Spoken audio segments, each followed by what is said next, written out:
गाँव की वह सर्द सुबह आज भी मेरी यादों में ताज़ा है। चारों ओर हलचल थी, घर में सजावट हो रही थी, रिश्तेदारों का आना जाना लगा हुआ था।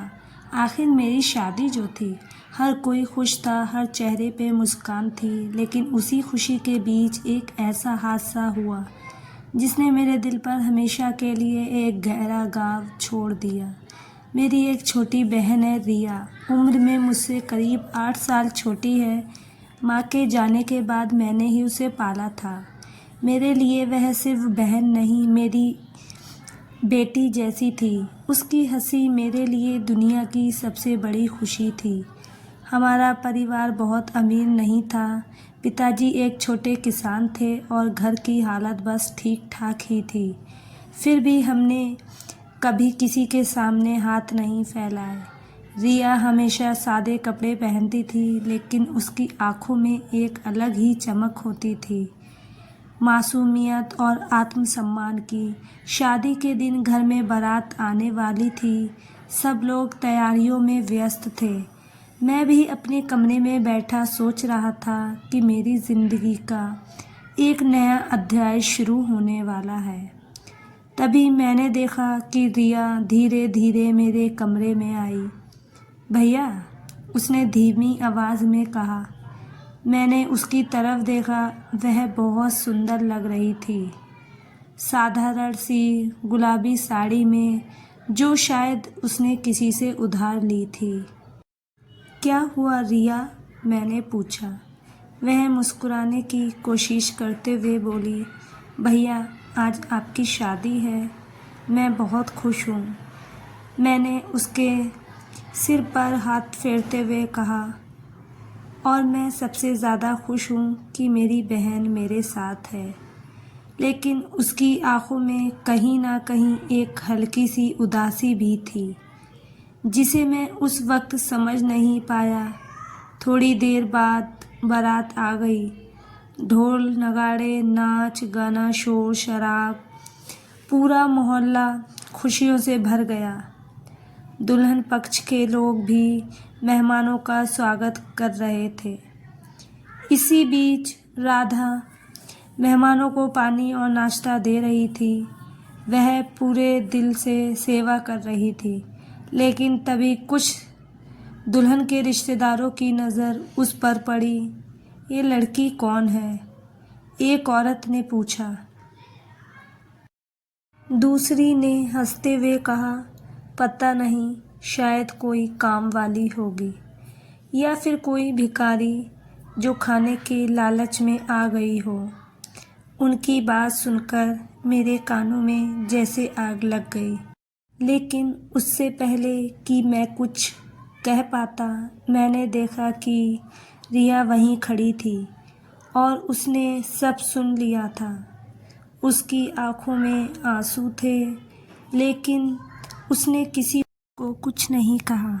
वह चुपचाप वहाँ से चली गई। मुझे गुस्सा आया, लेकिन शादी की रस्मों के बीच मैं कुछ नहीं कर पाया। मन अंदर से टूट गया था। थोड़ी देर बाद मैंने रिया को ढूंढा। वह घर के पीछे वाले हिस्से में बैठी थी, अकेली, चुपचाप रो रही थी। मैंने उसके पास गया और पूछा, क्या हुआ?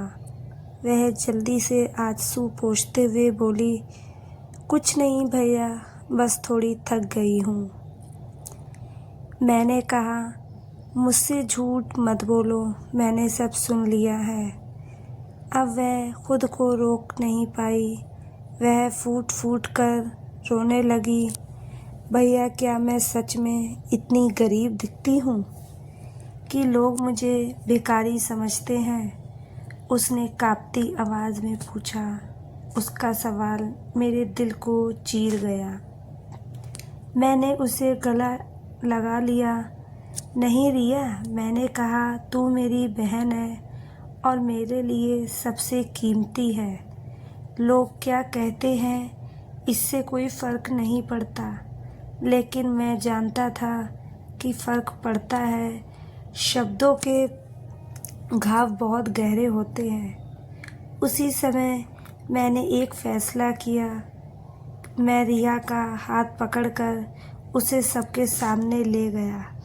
शादी का मंडप सजा हुआ था, लोग बैठे थे, रस्में चल रही थी।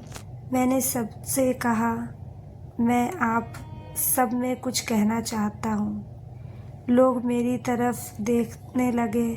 आज मेरी शादी है और यह मेरी ज़िंदगी का सबसे बड़ा दिन है। लेकिन आज ही कुछ लोगों ने मेरी बहन को भिखारी कहा। पूरा माहौल एकदम शांत हो गया। मैंने आगे कहा, यह लड़की जिसे आप भिखारी समझ रहे हैं वही है जिसने मेरी माँ की कमी पूरी की है, जिसने मेरे लिए अपने सपनों को छोड़ दिया, जिसने कभी किसी से कुछ नहीं मांगा। रिया मेरे पास खड़ी थी, सिर झुकाए हुए। अगर सादगी और गरीबी किसी को भिखारी बना देती है तो शायद हम सबको अपने सोचने का तरीका बदलने की ज़रूरत है। मैंने कहा। मेरी बात सुनकर कई लोगों के चेहरे झुक गए। जिन लोगों ने रिया का मजाक उड़ाया था वे भी शर्मिंदा थे। दुल्हन के पिता आगे आए और बोले, बेटा हमें माफ़ कर दो, हमसे गलती हो गई। मैंने शांत स्वर में कहा, गलती माफ़ करने के लायक है, लेकिन उम्मीद है कि आप आगे से किसी को उसके कपड़ों से नहीं आकेंगे। उस दिन के बाद सब कुछ सामान्य हो गया। शादी भी अच्छे से संपन्न हो गई। लेकिन उस घटना ने मुझे और रिया दोनों को बदल दिया। कुछ साल बाद मैंने रिया की पढ़ाई पूरी करवाई। वह एक स्कूल में टीचर बन गई। आज वह आत्मनिर्भर है, आत्मसम्मान के साथ जी रही है।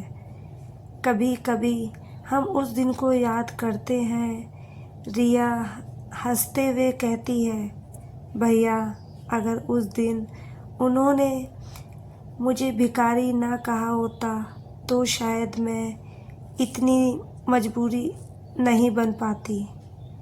मैं मुस्कुरा देती हूँ, लेकिन अंदर ही अंदर सोचती हूँ कि काश किसी को मजबूत बनने के लिए ऐसे शब्दों का सामना ना करना पड़े। इस कहानी का सार यही है कि इंसान की कीमत उसके कपड़ों या उसकी आर्थिक स्थिति से नहीं होती। असली पहचान उसके दिल और कर्मों से होती है। और मेरी बहन वह कभी भिखारी नहीं थी, वह हमेशा मेरी सबसे बड़ी दौलत थी। अगर आपको हमारी आज की कहानी अच्छी लगी हो तो प्लीज़ लाइक ज़रूर करें। अगर आपने कभी तक हमारे चैनल को सब्सक्राइब नहीं किया है तो ज़रूर कर लीजिए। तो मिलते हैं ऐसे ही एक और मोटिवेशनल कहानी के साथ। Thank you so much. आपसे रिक्वेस्ट है, प्लीज़ चैनल को सब्सक्राइब कर लीजिए। Thank you.